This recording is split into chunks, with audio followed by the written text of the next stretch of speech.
नमस्कार, आप देख रहे हैं आज तक। आपके साथ मैं हूं सईद अंसारी। जिस समय हमारा देश कोरोना के खतरे से जूझ रहा है, तभी एक नया संकट हमारे सामने आकर खड़ा हो गया। इस खतरे का नाम है ब्लैक फंगस। ये बीमारी कोरोना के मरीजों और इससे तुरंत ठीक हुए मरीजों के लिए बेहद खतरनाक बताई जा रही है। आईसीएमआर ने इसे लेकर एक एडवाइजरी जारी की है।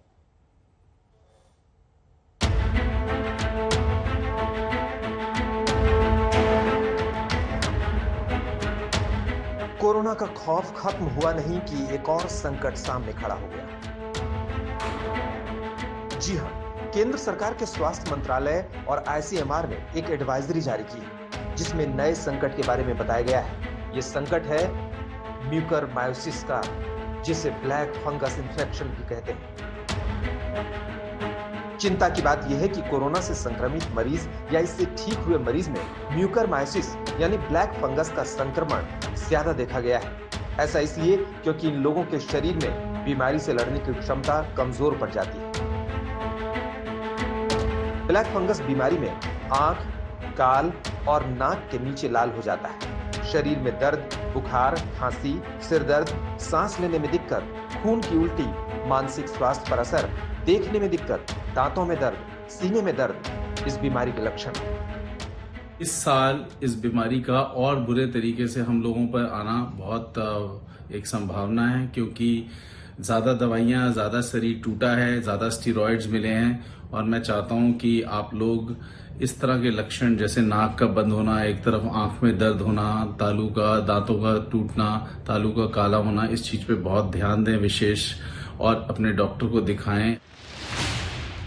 एडवाइजरी में कहा गया है कि इन दिनों लोगों की डायबिटीज अनियंत्रित है और जो कोविड मरीज आईसीयू में ज्यादा दिन तक रहे हैं, अगर सही समय पर इलाज ना किया जाए तो उनके लिए ब्लैक फंगस जानलेवा साबित हो सकता है। दरअसल ब्लैक फंगस संक्रमण से वायरस से लड़ने की ताकत कम हो जाती है। यही वजह है कि यह खतरनाक है। Patients who are in the elderly age groups, middle to elderly age groups, and who have been suffering from diabetes, they are basically immunosuppressed. The immunity level of these patients is quite low, and when they get infection with the corona, the immunity further goes down. And because of the treatment with multiple immunomodulators as well as high doses of steroids, what happens is that these patients are on a very high chances of getting fungal infection. Black fungus का खतरा बड़ा है। जरूरी है कि diabetes के मरीज इसका विशेष ख्याल रखें। डायबिटीज को काबू में रखना इस बीमारी से बचाव का सबसे बड़ा उपाय हो सकता है। एहतियात के तौर पर कोविड-19 से ठीक होने के बाद ब्लड शुगर लेवल को लगातार चेक करना चाहिए। स्टेरॉइड का इस्तेमाल डॉक्टर की सलाह पर ही करें। लक्षण दिखने पर तुरंत डॉक्टर की सलाह लेनी चाहिए। दिल्ली से मिलन शर्मा के साथ आज तक ब्यूरो। कोरोना की दूसरी लहर से अभी हम निपट नहीं पाए हैं। अभी हम कोरोना से लड़ ही रहे हैं। ऐसे में ब्लैक फंगस का जो खतरा है वो और ज्यादा डराता है, और ये वो खतरा है जो कोरोना के मरीजों पर ही ज्यादा हो रहा है। ये वो खतरा है जो कोरोना से तुरंत ठीक हुए मरीजों पर भी मंडरा रहा है। तो कोरोना से ठीक हुए मरीजों पर ब्लैक फंगस का खतरा मंडरा रहा है। उन्हीं खतरे के साथ साथ तमाम और मुद्दों पर हमारे सहयोगी सुशांत ने मैक्स सुपर स्पेशलिटी हॉस्पिटल के डायरेक्टर डॉक्टर संजय सचदेवा से विस्तार से बातचीत की।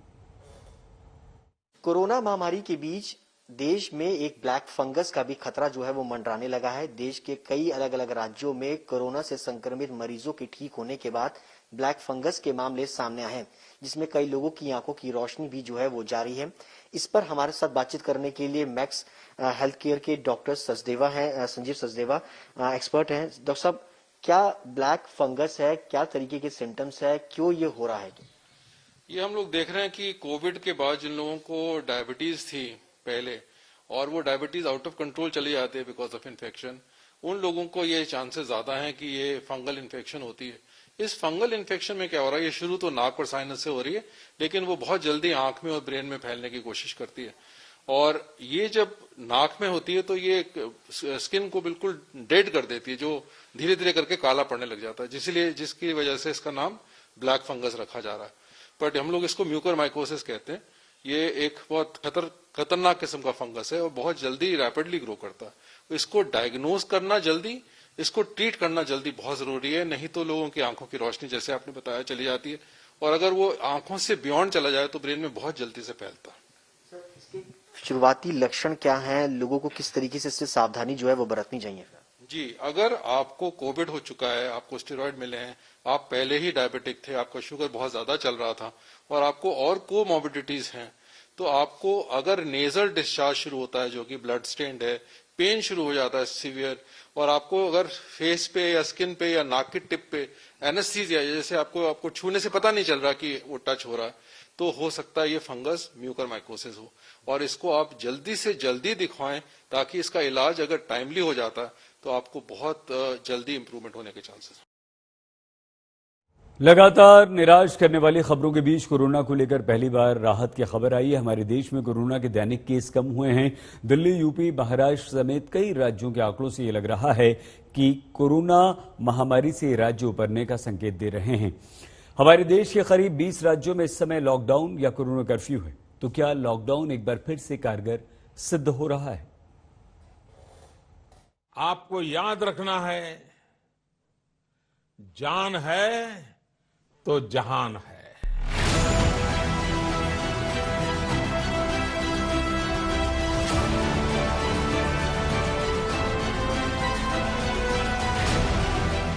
ढिलाई नहीं दी जा सकती, अभी समय नहीं आया है ढिलाई देने का।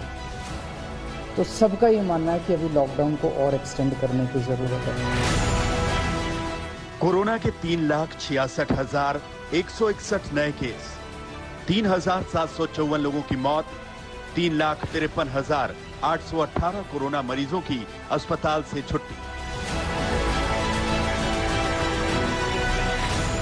ये आंकड़े राहत पहुंचाने वाले हैं। जब दूसरी लहर की पीक की ओर अटकलों का दौर चल रहा था, कोरोना के रोजाना के मामलों में करीब 37,500 की गिरावट ने उम्मीद की रोशनी दिखा दी थी। खास बात यह है कि कोरोना के दैनिक मरीज और ठीक होने वालों का फासला बिल्कुल कम हो गया है, यानी जितने लोग बीमार पड़े करीब उतने ही स्वस्थ हो गए। पिछले 4 दिनों से कोरोना के रोजाना मामले 4 लाख के ऊपर चल रहे थे। आज ये सिलसिला टूट गया। पिछले 4 दिन के कोरोना के रोजाना के मामलों पर नजर डालें तो 6 मई को 4,12,262 केस, 7 मई को 4,14,188 केस, 8 मई को 4,01,078 केस, 9 मई को 4,03,738 नए मामले। तो क्या अलग अलग राज्यों ने किश्तों में अपने यहां जो लॉकडाउन लगाए उसका असर अब दिखने लगा है? क्या वक्त आ गया है कि पिछले साल कोरोना को रोकने के लिए जिस सख्ती से राष्ट्रीय स्तर पर संपूर्ण लॉकडाउन लगाया गया था उसका वक्त आ गया है? कोरोना के फैलते संक्रमण को रोकने के लिए इस बार केंद्र सरकार ने नहीं बल्कि राज्य सरकारों ने अपने अपने हिसाब से लॉकडाउन के समय सीमा तय की है। अब इसका असर देखने को भी मिलने लगा है। हर रोज कोरोना से पीड़ित लोगों की जो संख्या लगातार बढ़ रही थी, अब उसमें कमी भी आने लगी है। याद कीजिए, पिछले साल जब देश में पहली बार लॉकडाउन लगाया गया था तब देश में 600 से भी कम कोरोना के केस थे और सिर्फ 9 लोगों की मौत हुई थी। लेकिन आज लगातार 4 लाख के इर्द गिर्द रोजाना नए केस आ रहे हैं। तो क्यों नहीं इस आजमाए हुए फॉर्मूले को फिर से अपनाया जाए? We request the authorities that there should be a complete lockdown for 15 days, not only to break the chain of this infection, but also for the augmentation of the various health requirements, especially oxygen supply and various drugs required. राज्यों से corona के जो आंकड़े आ रहे हैं वो इस बात की तस्दीक कर रहे हैं कि लॉकडाउन का धीरे धीरे ही सही लेकिन असर है। दिल्ली की मिसाल लीजिए। दिल्ली में जब लॉकडाउन का ऐलान हुआ था उस दिन 25,462 नए केस आए थे, जबकि कल सिर्फ 13,336 नए केस। हाँ, मौत की रफ्तार जरूर चिंता में डालने वाली है, लेकिन संक्रमण दर में गिरावट है। संक्रमण दर 29.64% से गिरकर 21.67 पहुंच गई। इसे और कम करने के लिए आज से लॉकडाउन की नई किस्त शुरू है। पॉजिटिविटी रेट का कम होना एक सबसे बड़ा शुभ संकेत है। उसके लिए जो आकलन हुआ है सरकार के स्तर पर वो यही बताता है कि लॉकडाउन जिस तरीके से अमल में लाया गया है वो एक बड़ी वजह है और इसीलिए आज से जो प्रोविजन है, जो उसके और भी दिशा निर्देश है, उसको और सख्त कर दिया गया है। बिल्कुल मेट्रो परिचालन आज से बंद कर दिया गया है और अगले 1 हफ्ते तक मेट्रो नहीं चलेगी। अगर महाराष्ट्र की बात करें तो वहां भी देर से ही सही लॉकडाउन के नतीजे दिखने लगे हैं। महाराष्ट्र में कल 48,401 नए केस आए, जबकि 572 लोगों की कोविड से मौत हुई। 3 मई को छोड़ दिया जाए तो महाराष्ट्र में लगातार कोरोना के केस 50,000 से ऊपर आ रहे थे। राहत की बात यह है कि कोरोना से रिकवरी रेट 86.4% पहुंच गया है। महाराष्ट्र के लिए राहत की खबर यह है कि राज्य में 12 ऐसे जिले हैं जहां पर कोविड का आंकड़ा अब संभलता नजर आ रहा है। कल राज्य में सिर्फ 48,401 नए केसेस सामने आए। हालांकि दूसरी तरफ यह बात भी गौर करने वाली है कि अभी भी एक्टिव केसेस राज्य में 6 लाख से ऊपर हैं। 16 ऐसे जिले हैं जहां पर ऑक्सीजन की भारी कमी है। ऐसे में 15 मई से पहले राज्य सरकार को अहम फैसला लेना है कि लॉकडाउन की रिस्ट्रिक्शंस राज्य में और बढ़ानी है या नहीं। दिल्ली और महाराष्ट्र ही नहीं, उत्तर प्रदेश में लॉकडाउन के बाद कोरोना के केस कम हुए हैं। 29 अप्रैल को जब लॉकडाउन लगाने का ऐलान हुआ था तब 29,824 डेली केस आए थे और कल ये 23,333 पर पहुंच गया। सवाल उठता है कि आंकड़ों में ये गिरावट स्थायी है या फिर अस्थायी। लेकिन दूसरी लहर की पीक और तीसरी लहर की अटकलों के बीच सरकार से सख्त कदम की मांग तेज होने लगी है। आज तक ब्यूरो।